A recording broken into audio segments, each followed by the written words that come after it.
I'm confused. Being philosophically consistent and being a very honest person, I'm sure you can tell me where God came from. And in addition, once you've told me where God comes from, please try to clarify how you can figure that a spiritual force can have an impact on a material universe to create it. I think that some years ago we already talked about that kind of thing in philosophical circles at any rate, by posing the question, if angels are made of spiritual matter and a pen is made of material matter and spiritual matter displaces no space, how many angels can dance on the tip of a pen? I have a sense of sort of reversal experience here, but please do, go ahead. You got 5 minutes. Now, I just want to know which question. That's all right. You may take the rest of the minute. We're supposed to do one question at a time. Which one would you like? That was part of the format for the debate. So which question? I want you to fill in the story of the rest of the beginning of the universe. God, spiritual matter, impact on material matter. Okay. So 2 questions. All right. Go ahead. All right, your question, where did God come from, assumes that you're thinking of the wrong, obviously it displays that you're thinking of the wrong God, because the God of the Bible is not affected by time, space, or matter. If he's affected by time, space, or matter, he's not God. Time, space, and matter is what we call a continuum. All of them have to come into existence at the same instant, because if there were matter but no space, where would you put it?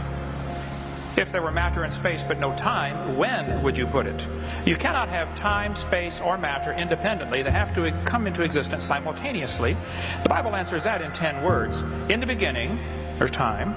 God created the heaven, there's space, and the earth, there's matter. So you have time, space, matter created, a trinity of trinities there. Just, you know, time is past, present, future. Space has length, width, height. Matter has solid, liquid, gas. You have a trinity of trinities created instantaneously, and the God who created them has to be outside of them. If he's limited by time, he's not God. The guy who created this computer is not in the computer. He's not running around in there changing the numbers on the screen, okay? The God who created this universe is outside of the universe. He's above it, beyond it, in it, through it. He's unaffected by it. So the concept that a spiritual force cannot have any effect on a material body, well then I guess you'd have to explain to me things like emotions and love and hatred and envy and jealousy and rationality. I mean, if your brain is just a random collection of chemicals that formed by chance over billions of years, how on earth can you trust your own reasoning processes and the thoughts that you think? Okay, so your question, where did God come from, is assuming a limited God.